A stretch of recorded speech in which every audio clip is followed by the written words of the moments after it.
Sorry, just a second. Am I audible? We are going to have 2 sessions on stents in congenital heart disease. In today's session, we will probably ask some of the basic questions about stents and probably deal with some details about coaptation of aorta stenting, and then we will go on in the next session to other areas. Now it's important to know, like basically as a pediatric cardiologist, we will be in general skeptic about putting in metallic implants into a blood vessel, thereby committing the size of the blood vessel, because the peculiarity of a child is growth, and so the vessel should be allowed to grow. And when we are putting in a stent, we are automatically sort of putting a limit to its growth. So there is always a skepticism about using stents in pediatric cardiology. So we should know why we are doing it. We should know when we are going to do that. And the question is where. About this where, probably we will be talking about coaptation today, and in the other sites in the next, and then how we do it along with the where. So why stents? Basically, when you do a balloon dilatation, there is going to be an elastic recoil of a vessel. Stents, by its sheer radial force, is going to prevent this elastic recoil. So you are not going to allow an elastic recoil. The second thing, any blood vessel can be dilated only by creating an intimal or intimal plus medial tear. If you can't tear a vessel, you cannot dilate a vessel. So the stents immediately tax the intimal dissection so that the dissected intima is opposed back to the adventitium. Now if you extend it, it prevents an acute closure. We know that if you dilate a blood vessel, a collapsible blood vessel can just close again and it can produce an acute closure. So a stent prevents an acute closure. Now you have dilated and you have produced an extensive dissection, you can use a stent to tack the dissection.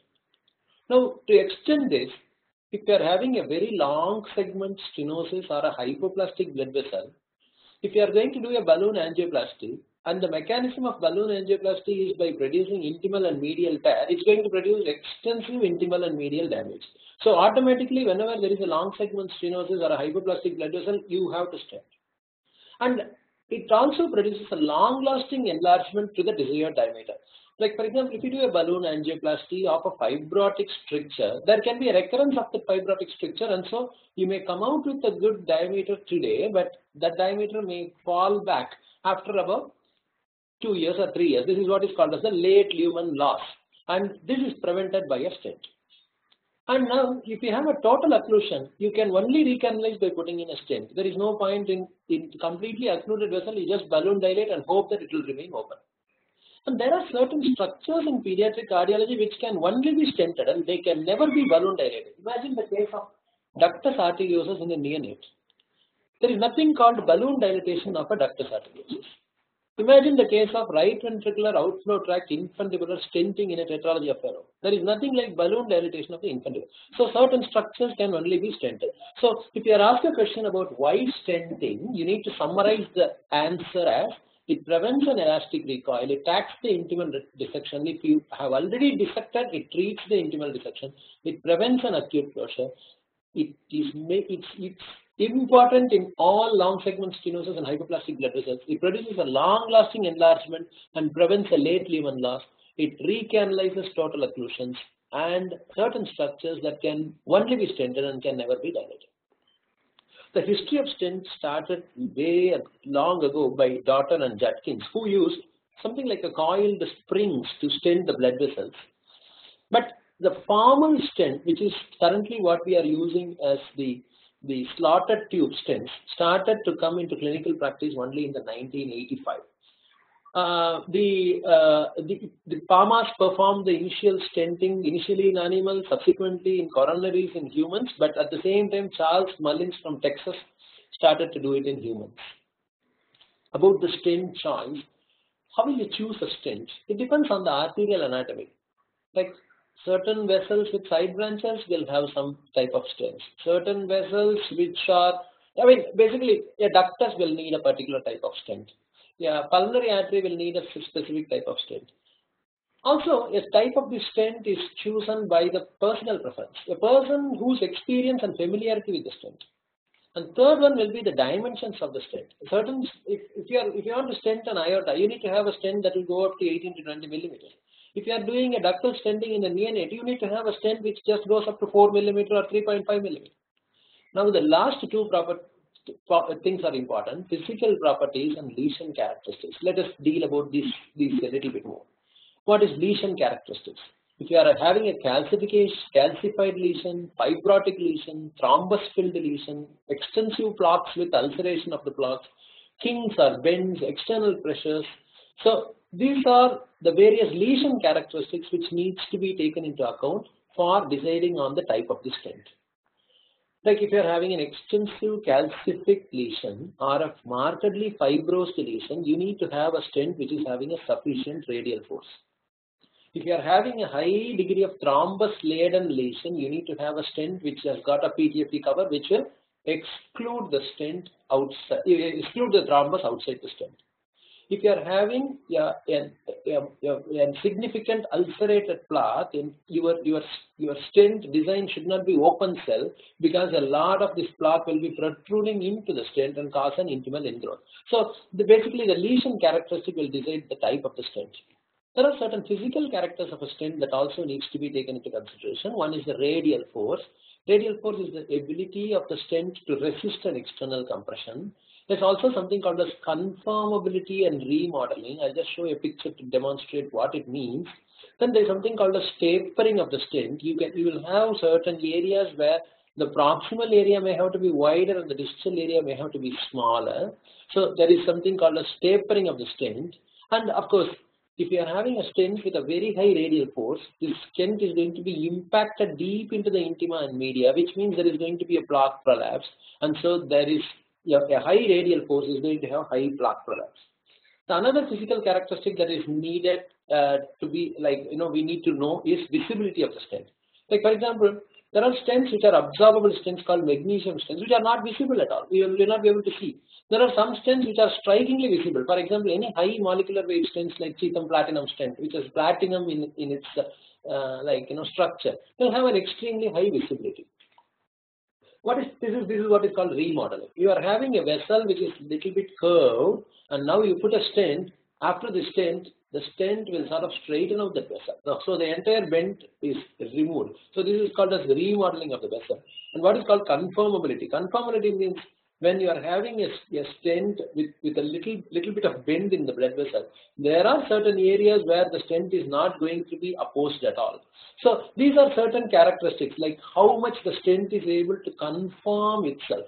Obviously, a balloon expandable stent may give some amount of gaps, whereas some of the self-expanding stent, which are like for example called as the smart stents and all, may not give any sort of gaps, and it will completely conform to the walls of the vessel. And if you leave behind some gaps, it is going to end up in some thrombosis, and thrombosis may end up in higher intimal ingrowth.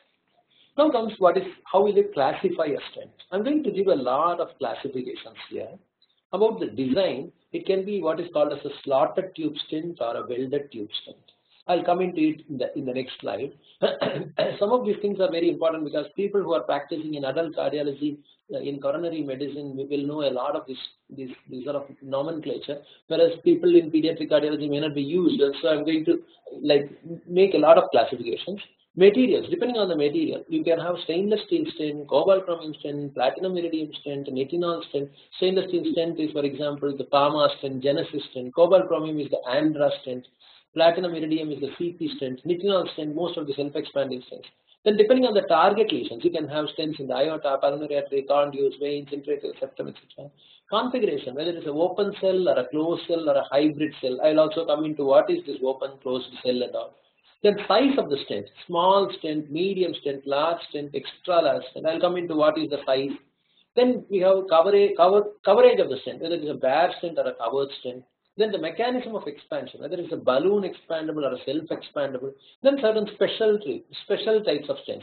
special surface treatment like heparin coated stents, drug-eluting stents, biodegradable stents which can either be biodegradable polymer or magnesium ion which just dissolves in the body, or biocorrodable iron. After some time the iron corrodes and goes away from the body. What is slotted tube versus welded tube? Most of the stents that we use are slotted tube stents. That means you take a small cylinder of a metal and then you cut it with laser. So this is what is called as a slotted tube stent. Many of the stents that we use in clinical practice are slotted tube stents. Pamas, Genesis, Intrastent, everything is slotted tube stent. So you can have a tube which is as small as 0.5 millimeter in diameter to have very, very intricate patterns, and that is the reason why some of these coronary stents which are used in clinical practice, a stent that goes to 4 or 4.5 millimeter will hardly be 0.5 millimeter in its initial profile, because the very small tube you can cut it, and this is laser cut in either the crimped fashion or the near crimped condition, so that they have the very low profile. And the older conservative method is a closed cell design, but the newer designs are the open cell designs. I'll come to what is new, closed and open cell later. What is welded tube design? This is basically you bend and you take metallic wires and bend and weld them to form a cylinder. So originally it is not a cylinder, but you take certain metallic wires and make it into a cylinder. One of the classical example of a welded tube design is CT stent, which is made up of 90% platinum and 10% iridium. It is laser welded. So you take wires and weld them, and then you solder them with gold also. 8-zig stent means there is 8 diamond-shaped cells in the entire circumference. So if you open out a stent and look at the stent in all the 360 degrees, you will have 8 diamond-shaped cells. So there is also a 6-zig, there is also a 10-zig. So a 8-zig can go up to around 22 millimeter in its diameter. A 10-zig can go up to 28 millimeter in diameter. A 6-zig can go up to 12 to 14 millimeter in diameter. So the number of zigs will decide about how much you can dilate it. The minimum length of a CP stent will be 11 millimeter, and it goes by addition. What is commercially available is 16, 22, 29, 34, 39 and 45. It has got an excellent visibility because it is platinum, one of the highest molecular weight substance, but it is a large profile because it has been taken with wires and welded. It has got rounded edges, it's not sharp like Palma stent, it's more malleable, and it is MR compatible. It's very important property. What is the difference between open cell and closed cell? If you see this pattern and this pattern, see that there is a cell, it has got an area. You try to put in a balloon into this cell and try to dilate, you will not be able to dilate beyond a particular size. So the cell is actually closed. The cell cannot be made to have a higher area more than what it is shown now. But imagine this cell. This cell can widen out completely. This wire strut can go here, this wire strut can go here. So this whole cell can be widened out. So this is what is called as an open cell stent. This is what is called as a closed cell stent.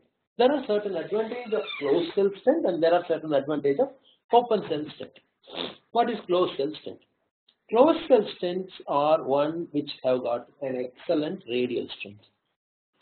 Now the problem about a closed cell design, we will automatically think whenever there is an excellent radial stent, it won't be flexible. It will become like a rigid cylinder.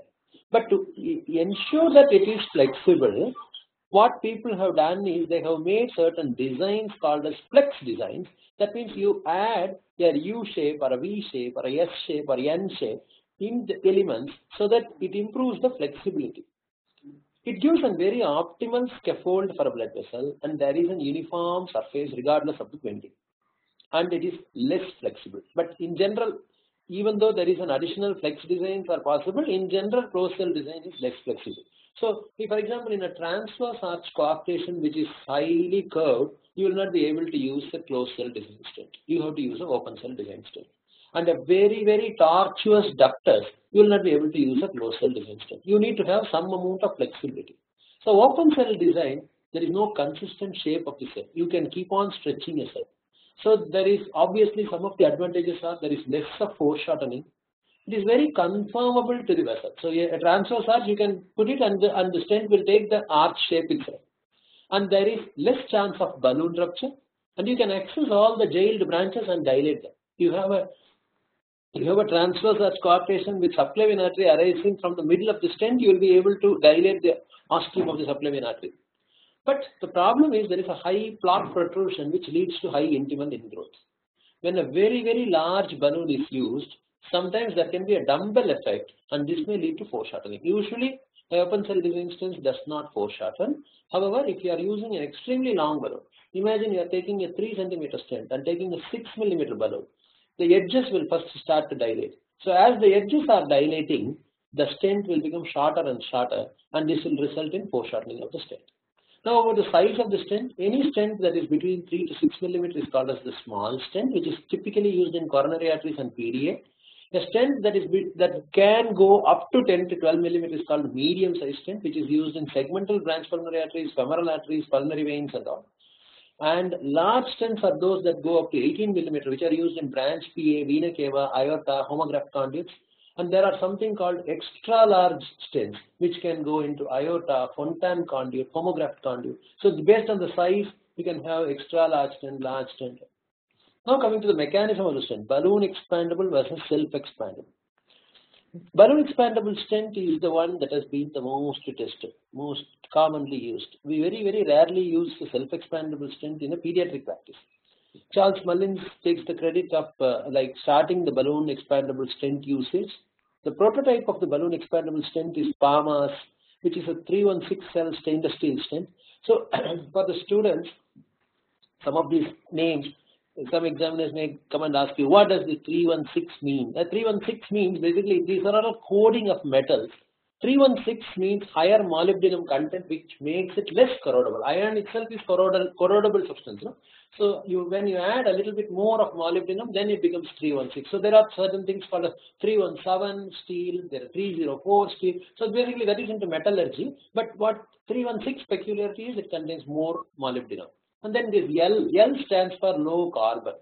Again, it improves it prevents the corrosion of the stainless steel.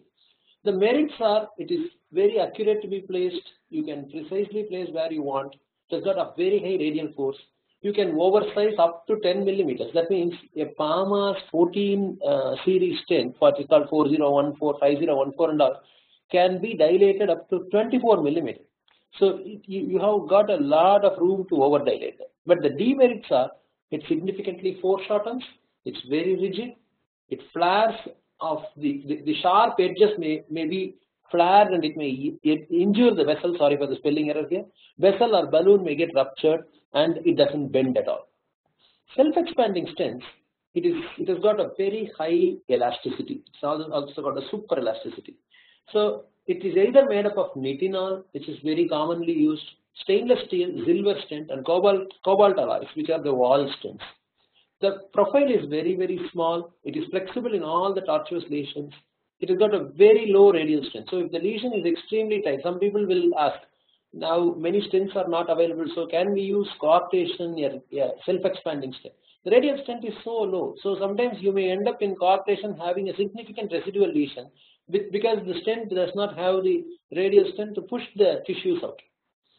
And in general, it has got 10 to 20% additional expansion due to nitinol memory. So you deploy a stent at around 8 or 9 millimeters today. After about a month, it may even dilate up to 10 to 12 millimeters.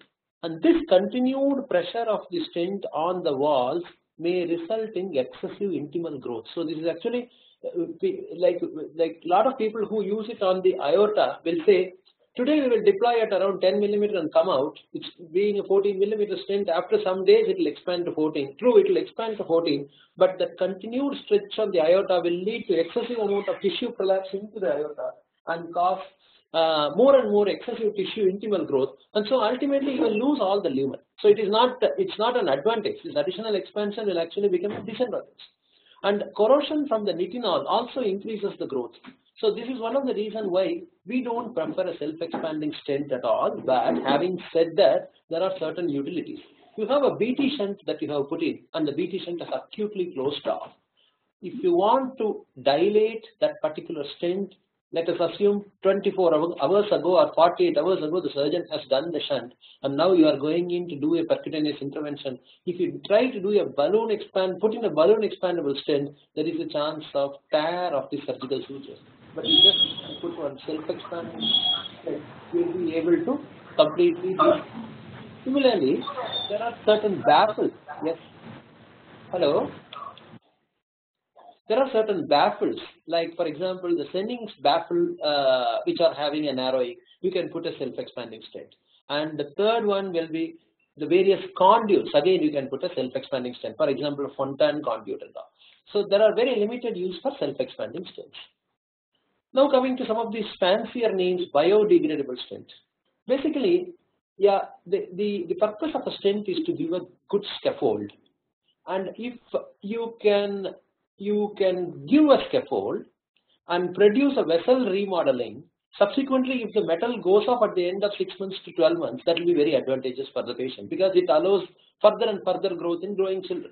So the aims of a biodegradable stent will be, it should have a good radial strength, it should have very minimal inflammation, it should avoid an intimal ingrowth, and the stent should completely reabsorb within 6 to 12 months. There should not be any toxic product that should leach out of that stent, and it should be easy to process and easy to sterilize. So these are the characteristics of a biodegradable stent. What are the various stents that are available? Polylactic acid and polylactic acid, 21. These are some of the materials that are tested now in pediatric practice. These stents are being now deployed in porcine and bovine aorta to find out whether they can become prospective aortic coarctation stents in the neonatal future. Magnesium alloy stent has been there in use for the last more than 2 decades. But the problem is it accelerated degeneration and lack of radio opacity. You will not be able to see the stent, so you have to add a gold marker at either end, and there is an accelerated degeneration. You put in the stent, and within 3 weeks, the whole magnesium will disappear, and the lesion may again collapse. Then comes the corrodable iron stent, which is also another biodegradable stent. Growth stents are stents that are 2 halves of the stents connected with PDA sutures. Again, it is experimental, used in coarctation, not much in clinical use. This is one of the questions that is one of the standard thing that you will find in many papers, as well one of the commonly asked questions also. What are the features of an ideal stent? No stent will be ideal, but these are the features of an ideal stent. Ideal stent should have a very low profile, so that you can take it through like 6 French, 7 French catheter. It should highly be trackable. That means it is flexible in all the steep curves. You have an aortopulmonary collateral, you should be able to take it deep inside. You have a very tortuous ductus, you should be able to take it inside. So highly trackable. Radio opacity and good visibility. Stent should not be something where you are not able to see at all. It should be very clearly visible. It is MRI safe or MRI compatible. There is a difference between what is MRI safe and what is MRI compatible. MRI safe means you put in a stent and then the patient gets exposed to a magnet for some reason. Let us assume you have put in a Palmer's 4014 stent on coarctation of a patient today, and about 3 years later he breaks his berry aneurysm in the brain, and you want to do a brain scan for understanding about his subarachnoid hemorrhage. You put him on a magnet. The coarctation stent that you have implanted will not be thrown out of the body, and so after some time then it becomes like compatible with an MRI. But MRI compatible means you are able to image the stent itself. So you put in a CP stent into a pulmonary artery, and you do an MRI on that pulmonary artery and find out what is the lumen of that stented area. So that means MRI compatible will not have any MRI artifacts. But MRI safe means it is just safe to put the patient on the magnet.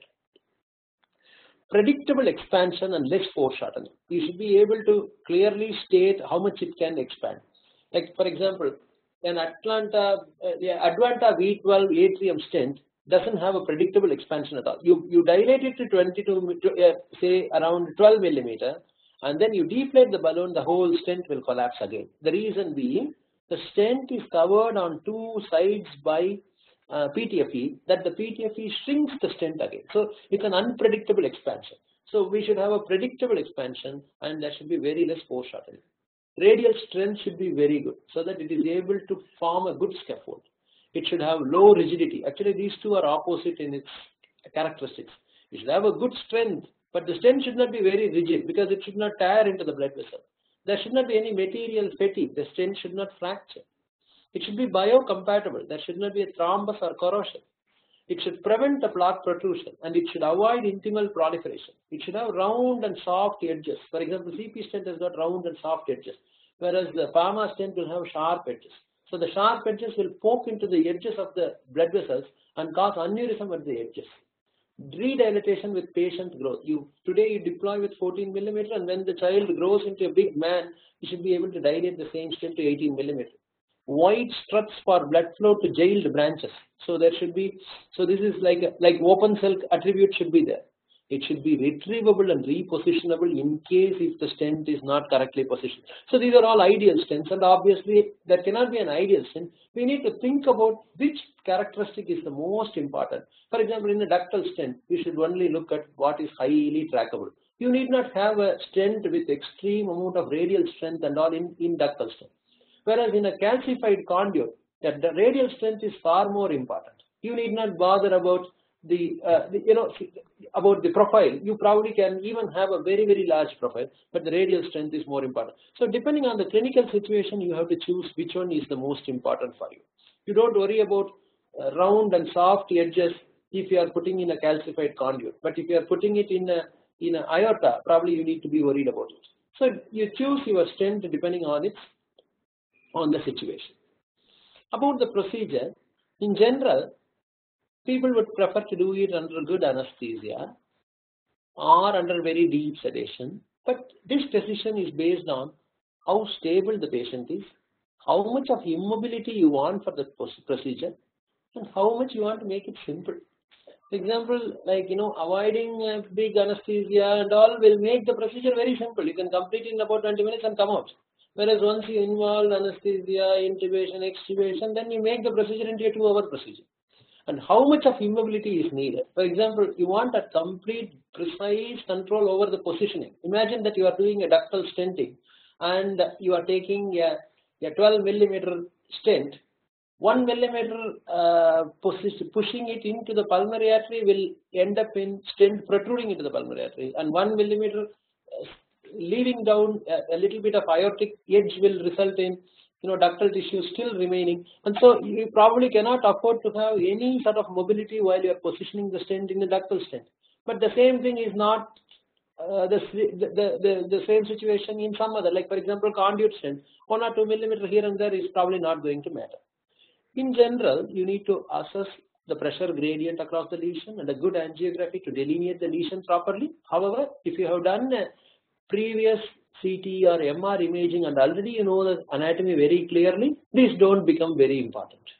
And similarly, about the pressure gradient, in certain areas the pressure gradients are very important, but in certain areas you don't bother about it. When you are doing a ductal stenting in a neonate, you don't bother about what is the proximal pressure, the pressure in the pulmonary arteries before you stent. So you need to be practical in certain areas. For example, in a chronic total occlusion of a pulmonary artery, which you are trying to recanalize and putting in a stent, there is no point in going across and trying to assess what is the distal pulmonary artery pressure. Diameter of the stenosis and the reference vessel. The reference vessel can either be the adjacent vessel. For example, if you are in the coarctation, you can choose the transverse arch diameter or the abdominal aortic diameter at the level of diaphragm. Or in case of pulmonary artery, you can choose the healthier portion of the pulmonary artery or the contralateral pulmonary artery. In a diffusely hypoplastic LPA, the size of the stent will depend on the contralateral pulmonary artery. So the reference vessel may have to be individualized. The length of the lesion, you have to heparinize almost every stenting procedure. You need to have a reasonably stiff guidewire and the sheath should be placed across the lesion. There are certain exceptions. For example, ductal stent and all, you don't bother about it. And the stent should be mounted either with fingers or somebody might use an umbilical tape or a surgical tape, or there are certain dedicated crimpers that are available also for stents. Now coming to lesion planning. So today we'll see a few things about coarctation, and then like in the next session probably deal with other areas of stenting. Now, the planning of a coarctation stenting will start with the initial echo imaging. So the diagnosis is made on echocardiography. You look at the hemodynamics, so that means blood pressure clinical assessment between upper limb and lower limb, and if the pressure is more than 20 millimeters of mercury, then that becomes an indication for coarctation stenting. You sometimes may do a coarctation stenting even with less than 20 millimeters of mercury in cases where there is an exercise-induced worsening of the blood pressure, or the patient is having significant LV dysfunction or PDA or aortic regurgitation or extensive collaterals that may mask the coarctation gradients. Otherwise, for doing a coarctation stenting, you should have a 20 millimeters BP difference between right upper limb and the lower limb that you are you have to document it before the procedure. We have to look at what is all the effects on the left ventricle, like left ventricular hypertrophy, systolic and diastolic function of the heart. The associated comorbidities like bicuspid valve. For example, if you are having a bicuspid valve with a dilated ascending aorta, you should not try to put in the guide wire into the ascending aorta, because you may tear the ascending aorta, create a dissection on the ascending aorta, and the patient may present with an ascending aortic dissection a few days later after you complete the procedure. So in such patients, identifying that there is a bicuspid valve with a dilated ascending aorta, you may have to park the guide wire deep into one of the subclavian arteries rather than into the ascending aorta. And you need to look at how much is the aortic root enlarged, how much is the ascending aorta enlarged. There are certain, in echocardiography, you need to carefully look at all the segments of the aorta. So this is the ascending aorta, this is the transverse arch. The transverse arch has got two parts, the proximal arch, which is between the innominate artery and the carotid artery, and the distal arch, which is between the carotid artery and the subclavian artery. So we need to measure the proximal arch and the distal arch diameter. The coarctation balloon should not be chosen more than the distal arch diameter. And this is the isthmus, the portion beyond the subclavian artery is the isthmus. And this is an example of a discrete membranous coarctation. So in such cases, this may be an exception to the rule that stenting is always a better strategy. In general, stenting has got certain advantages I mentioned in the beginning itself. But in patients who are having a very, very discrete membranous lesions like this, there may be a role only for balloon dilatation. Let us see this particular patient. So this is a discrete membranous coarctation, and so the plan will be to put in a balloon which will be equal to the size of the distal transverse arch or the isthmus, because none of those areas are hypoplastic, and keep it inflated for about 20 seconds. While in valvuloplasty, you inflate and immediately deflate, because the cardiac output will be stopped if you keep a balloon inflated in aortic valve or mitral valve or pulmonary valve for 10 seconds, 15 seconds. In coarctation, you need to keep the balloon inflated for at least around 20 seconds. Why? Because the mechanism of balloon dilatation is intimal tear. You have to tear the intima and media. But if you keep the balloon inflated for about 20 minutes consistently, you are tacking that intimal flap back into the media, so that the torn segment is not loosely hanging into the aortic lumen. So successful result of a balloon angioplasty means there should be a tear. So the tear will look like this. So this is a tear of the intimal tear. This is what is called a therapeutic tear. If you don't tear it at all and the vessel looks like without any torn segment, in fact, there is a bright possibility of a recoil of the vessel. Now, whenever there is a tear, you need to carefully keep looking at the edges here, whether there is any extravasation out of the lumen. And here what you are seeing is all the branches only. So if there is no extravasation, that means the tear is confined to the intima and media. But having shown the mechanism of a balloon dilatation, this is the major concern of this procedure. So now let us look at the same patient's echocardiography. You can see that intimal tear here. So this is what is the basic mechanism of balloon dilatation, and this is precisely, since there is an intimal tear, many people will consider stenting is a better option, because you are immediately tacking this intimal tear. So what is the role of stenting in coarctation? It does not allow any recoil. It gives a sustained hemodynamic result. Not like you have a good gradient reduction today, and about 6 months later again the patient gets back all the gradients again. So there is a sustained hemodynamic result. It tacks the dissection. It avoids an uncontrollable tear. You cannot have a tear that starts from the descending coarctation and going down up to the abdominal aorta. Because your stent is going to tack the dissection right at the place where the intima is torn, and so you are not allowing the dissection to progress. And it also gives a room for graded dilatation. Let us assume that you have started a balloon dilatation, you have gone up to 10 millimeter, there is an intimal tear, and now you have a residual gradient of 20 millimeters of mercury. Now what will you do next? You cannot go for a further dilatation. But if you have put in a stent, you can keep on dilating it further. The 10 millimeter can be dilated to 12, then to 14. You can keep on increasing the dilatation. Graded dilatation is possible. What are the specific anatomical indications for a coarctation stenting?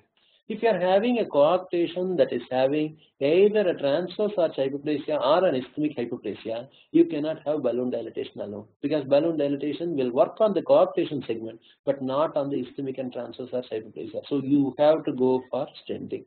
So ischemic hypoplasia or a transverse arch hypoplasia is a definite indication for stenting. If you are having a coarctation which is having an associated PDA, you have to go for a covered stent, because otherwise you will not be able to address both the lesions together. So when do we decide for an elective stenting? If there is an ischemic hypoplasia or a transverse arch hypoplasia, you have to do a stent. If there is an associated PDA, you have to go for a stent. In general, in all the adolescents and adults, you have to go for a stent, because you cannot afford to have an intimal dissection and the dissection progressing on to a frank aortic dissection. In extremely tight coarctation where the balloon to waist ratio is more than 3 times, you cannot afford to have just a balloon dilatation. You will tear the vessel. So you have to go for a stenting. And in all near interruptions, you have to go for a covered stenting. So there is an option for coarctation with PDA where you sometimes, if you don't want to put in a covered stent, you can put in a device, close the PDA, and then stent the coarctation, so that the stent now creates a lumen of the aorta and the device completely closes the PDA. So this is one of the alternative options, but in general, covered stent will be a preferred strategy. How will you plan a stenting? It's based on some form of three-dimensional imaging. You should have some method of three-dimensional imaging, and that will be useful for planning the stenting far better. Either a multi-slice CT, which is the most commonly used, MRI, which is rarely used, or rotational angiography. So multi-slice CT is the most robust method of imaging. Extremely tight coarctation may be sometimes interpreted as interruptions in a CT scan, because blood may not reach the lumen, and you may find that this is like an interruption. However, when you take a guidewire, the guidewire will easily walk through. But there is a problem. It involves additional radiation. This is an example of a very tight transverse arch coarctation in an extremely tortuous aortic segment. You are able to see the 3 branches, and between these 2 branches is a tight coarctation, which is completely hidden because all the branches are dilated, and you have huge collaterals. And in such a tortuous arch, see, this is the stent across that same vessel. This sort of management can only be planned based on an extremely good 3-dimensional imaging that we have done previously. So this is a transverse arch coarctation that was based on that CT imaging. MRI, it always people say that it has got a lot of advantage, like no radiation. However, we need to understand that it needs a very long imaging time. It may take about 1 hour to acquire a good MRI. Resolution is far less than a CT, and it is an evolving technology. So all the technicians may not give the same good pictures, and so we may expect MRI to give the results similar to CT only another 10 to 20 years later. Rotational angiography is within our own area, which we ourselves can do a 3-dimensional study. So it can be planned at the same time of the stenting. The dose of additional contrast is not very much because we dilute the contrast, and the 3D overlay may help in guiding the procedure. So this is a patient with a PDA with the coarctation, a tight coarctation, where a rotational angiography is being done. The advantage of this rotational angiography is you can freeze the rotation at a stage where you want, and in that particular stage, if you are able to get the maximum best delineation, then you can, for example, I want to have, this is the distal ischemic portion, the coarctation is seen here, and this is the PDA. And we can obviously go and look at what is the angle here. So this is 37 degree. So I can plan the entire procedure at this 37 degree and start putting in the stent from here to here at 37 degree view. So rotational angiography gives a quick view about what is the angle that is going to be helpful for us. So rotational angiography is also extremely useful if there are the side branches are extremely close to the region of the coarctation. The technique of rotational angiography, you have to use a 2:1 contrast dilution. That means, say for example, 60 ml of contrast with 30 ml of saline, dilute them. You have to go for a 180-degree spin. There are certain new machines which are even coming up to 210-degree spins. The speed will be 40 degrees per second or 45 degrees per second. It's a 4.5 to 5 second rotation. Injection will be done at 15 to 18 ml per second. Since you have diluted the contrast, the viscosity of the contrast comes down. So the catheters will even be able to inject up to 18 ml per second.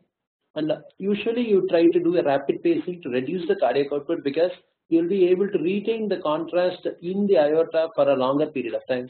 And apnea also is desirable. And how do you do a standard coarctation? The angiography is done with preferably a measuring pigtail.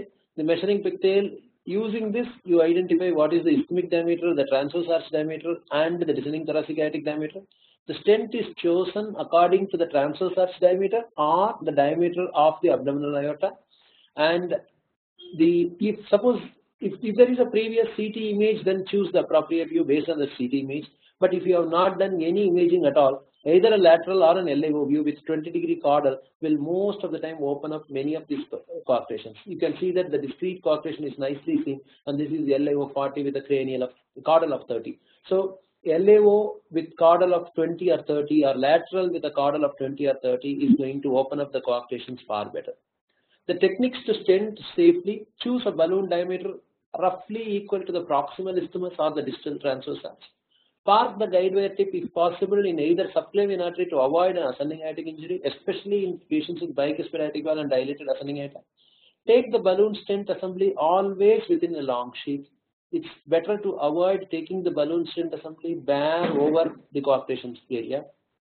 Avoid stent slippage by very minimal inflation of the balloon, so that the proximal and the distal ends of the balloons are slightly inflated, then the stent doesn't move. You should not give a negative pressure on the balloon and then load the stent, because the balloon will be highly collapsed and the stent will slip. Use a sheath that is 3 French larger for all the covered stents. Use indeflator to slowly deploy the stent. Rapid pace to reduce the cardiac output during stent expansion. And keep sheath tip immediately distal to the balloon to prevent a downward drift of the balloon. Otherwise the balloon may get melanceal. I'll show some examples. So there are certain special situations. I'll go into each one of them. What is a near interruption? This is a patient with something called as near interruption, where you inject into the proximal area. You are not even able to see the contrast spilling down into the distal segment. So this is the distal injection. So this is a complete interruption. And in such cases, it will be difficult to cross from below, because the distal portion will be very aneurysmal. So in such cases, you actually cross from the proximal area, which is a tapered segment, and snare out the wire. And after you snare it out, then with the guide wire, then advance a pigtail and make an angiography. Here you have found that the coarctation, I'll again run the picture. The coarctation is actually hugging this 5 French catheter, which means that the lumen is less than 1.7. It is just hugging. So in such a case, the balloon diameter to coarctation ratio is only around, we should not go more than 3 to 3.5. If you are going more than 3, then you are going to have a rupture of this. So let us assume that you are going to put in a stent. You have bare stent on this area. What the maximum size that you can dilate, this is 1.7. So 1.7 into 3 will be only 5 millimeters. So in an adult patient, to put in a stent which is only 5 millimeters is not going to give any sort of hemodynamic result. So in these sort of situations, you can choose what is called as compliance testing by putting in a small balloon and try to dilate it slowly. So this is a very low pressure balloon which is just dilated at 1 to 2 atmospheres and create a waste. The advantage is now we have created a lumen, and so there is a lumen that is created. Now what was originally a less than 1.7 millimeter lumen that allowed a pigtail catheter now has become close to 4 to 5 millimeter. Then with that diameter, then cross again with the pigtail, measure it, and now we have a vessel that has grown up to around 4.5 to 5 millimeter. Then use now a covered stent and go 3 times more. So that means 15 millimeter stent. You can go, this is a 16 millimeter big balloon. and the covered CP stent is being deployed. So now what we have shown here, in patients who are having an extremely narrow coarctation, there may be a role for a gentle compliance testing by using a very low profile balloon. This is what was followed in the COAST trial that was conducted recently. As a mandatory requisite, the compliance testing was done with a low pressure balloon. We'll come to it later. So this is the final angiogram of the same patient. So in order to cross the lesion was initially crossed from top and it was snapped out to the bottom. Now some of the other problems are stent malposition, migration, and balloon melancedia. This is a patient with a post-surgical recoarctation. You can appreciate that actually this coarctation, the surgeon has done what is called as a left subclavian flap aortoplasty. So that means the subclavian artery has been salvaged, like cut off. So this is a subclavian that is filling from the vertebral stele. This is the carotid artery with external and internal carotid, and this is the subclavian artery. So this patient gets a severe recoarctation, and so this is a CP stent that has been mounted, and the guidewire is passed in the coarctation. The stent is well placed on this coarctation, but when you are deploying the balloon, what happens is the balloon sorts of melancetes the stent into the carotid, and the balloon slowly comes out. One of the reasons why this happens is because the stenting is on a very rigid vessel, which is a post-surgical coarctation, and the melanceting is also due to very long balloon in a curved arch segment, so that longer balloon actually is being pushed out by the smaller carotid artery, and so the balloon tends to migrate down. This could be prevented by keeping the sheath tip very, very close to the stented area, so that passively you resist the balloon from getting distally melanceted. So in this patient, a subsequent low pressure balloon, low profile balloon is taken into the stent and deployed and pulled back, so that you get the stent back into its desired location, and then subsequently you dilate it, and this is the final position. You can see that these are the two blood vessels. The subclavian was already spared. It was a post-subclavian flap aortoplasty, and so this is the final stent position. So what we saw in this example, you can see what is called as the stent migration, the balloon melanceting. So these are some of the problems associated with coarctation. Another technique that is often used in coarctations is what is called rapid pacing. So after you position the stent across the coarctation, you employ rapid pacing, which will reduce the cardiac output and which will prevent the stent from migrating distally. So this is how a rapid pacing is being utilized, and this is a PAMAS 4014 stent using a 16 mm ZMED balloon. So a rapid pacing is a method of stabilizing the stent. So the methods of avoiding a stent malposition is rapid RV pacing, avoiding long taper balloons, like for example Max LD, Atlas, these are all long taper balloons, avoiding balloons that are too longer than the stent, and using bib balloons. These are all methods to avoid a stent malposition. Mounted stents in general do not go for malposition, because for example the only mounted stent that is available now is Atrium V12, Advanta Atrium V12 stent, which currently is not available. Balloon rupture is another problem. So this is a patient who had a transposition of great arteries. The ductus which was divided has been clipped here, and this is a severe coarctation that has developed at the ductal site.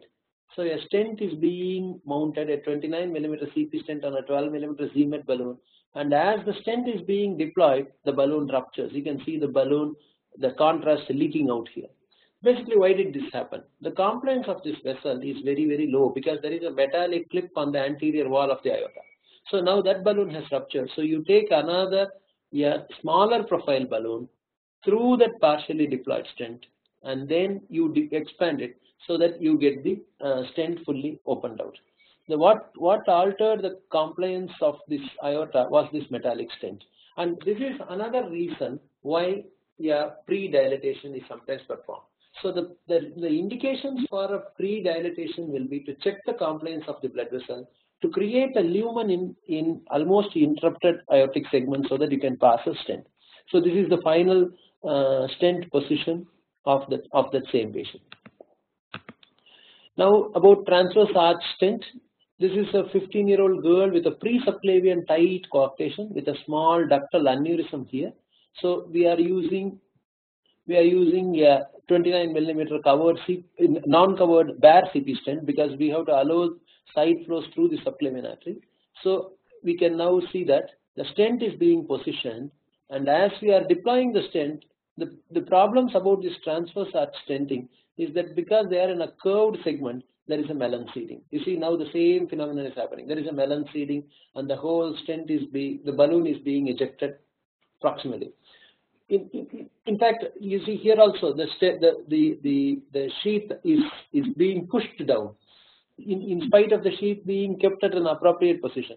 The same principle is followed. We pass a low profile balloon to the proximal area and first get it deployed. And once it is getting deployed, then subsequently things become stable. So basically in these 4 or 5 examples, I had shown certain common problems that happens like balloon rupture, balloon melon seeding. So these are some of the complications of the coarctation procedure. Now comes to what is the international data. There is a congenital consortium of interventions in structural diseases of the heart which was formed, and they analyzed in 2010 close to about 300 patients in around 34 centers. Majority of the centers were in US. Just a couple of centers in Europe, one in Guy's Hospital London and one in Frankfurt and one in Brazil. All the other centers were in US. They deployed a total of 351 stents. That means 16% of the patients had more than one stent due to stent migration. And 82% of the patients were done on general anesthesia. I had talked about to keep the procedure simple, sometimes we might do it entirely on just local anesthesia. However, in this registry data, it was 82% of them on general anesthesia. And about 17% of them were intentionally staged into 2 procedures. That means in a small child, you just deploy with a smaller diameter and then intentionally go and post-dilate after about 1 year or 2 years. 14% of the patients only had a pre-dilatation, which means for checking the compliance, they had checked only in 14%. In about 1/5 of the patients, they went in for a rapid pacing to allow some stability of the stent. 45% of the times they kept the wire in the ascending aorta, but in the remaining patients they kept it in the arch. I discussed about what is the advantage of keeping it in the arch branches. Balloon to waist ratio on an average was around 2, but it varied between 1 to 9.2. 57% of the patients, the balloon to waist ratio was more than 3. And in 13% of the patients, it was even less than 1.5. That means even very, very mild coarctations were sometimes stented. Flaring of the edges was done in about 20% of the patients. 13% of the patients had an arch vessel overlap. 96% was the acute result. The success was unrelated to weight of the patient. So even in a smaller patient, they had a good result. So these are some of the facts that we need to understand. Yeah, coarctation can be considered as a primary therapy for even a small child of around 5 years or 6 years, because weight does not lead to poor success. And the stent type, balloon type did not matter. Compliance testing was, whether it was done or not, it doesn't matter. Transverse arch hypoplasia were also equally successful. Stent migration happens in about 3% of the patients. Aortic wall injury and aneurysms happen in about 1% of the patients. Balloon rupture happens in about 0.3. Femoral pulse loss happens in about 1%. I just showed some examples of all these things in the previous. All throughout these years, FDA never approved a vascular stent. So if you look at all these stents, they'll be called as biliary stents. They'll be called as IDX stents. And a major intravascular purpose, FDA never approved a stenting because there was no data. So for the first time, FDA controlled US trial was started called COAST trial for testing the role of a stent in a blood vessel, and about 105 patients were enrolled. With the outcome, what was looked at was reduction of the gradient and duration of hospital stay. And they also looked at how many of them had adverse events and how many of them had paradoxical hypertension, because these were the problems of surgery. So they wanted to see, in comparison to surgery, how many of them had adverse events like aortic rupture and how many of them had paradoxical hypertension. The inclusion was, while in the previous CCISC data, even very young children were taken in the inclusion criteria in COAST trial was patients should be more than 35 kilograms and it can involve both the native and recurrent coarctation. The VPA difference should definitely be more than 20 millimeters of mercury. Compliance testing was always part of the study, and whenever a compliance testing was done and there was a waste on the balloon for the stent was taken less than 1.4% of the waste of the balloon. It was only a bare CP stent that was used. 104 patients had successful result, almost all of them except one. Aortic aneurysm was found in about 6% of the patients, or in other words 5% of the patients. 14 patients had stent fractures subsequently on follow-up. It was mostly seen in large stents, but there were no clinical problems associated with stent fractures. In general, this is a welded tube stent. I told that the CP stent is a welded tube stent, so it is more prone for stent fractures. Whereas the slotted tube stents like Palma stent, intrastent and all are less prone for stent fractures. 19% of them had re-interventions and most of them were elective. Now there is a continued study called the COAST-2 study, which is a covered stent trial, the US FDA sponsored trial, which is going on. So in short, in the messages about coarctation, in cases with very tight coarctation, snare the guidewire from the top, cross from the top and snare it from below. Pre-stent balloon dilatation is sometimes used to create lumen and check the compliance if you feel that the vessel is not going to be compliant at all. Avoid a long taper balloon in the aortic arch. The stent length should be equal to balloon length. You should not choose a balloon which is longer than the stent. High pressure balloons sometimes may be needed in postoperative non-compliant aorta. Rapid RV pacing will prevent migration in patients with mild coarctations. Keep a covered stent and keep low profile high pressure balloons always ready in the cath lab for any of the stent migrations. Radial access arm catheter will be useful to guide the position of the arch stents. So in the next session, we will continue with pulmonary artery stent, RVOT conduit stent, native RVOT stent, intraarterial septal stent, Fontan conduit stent, venous stents, and ductal stents, both in duct-dependent systemic circulation and pulmonary circulation. If there are any questions for today, we'll take it now.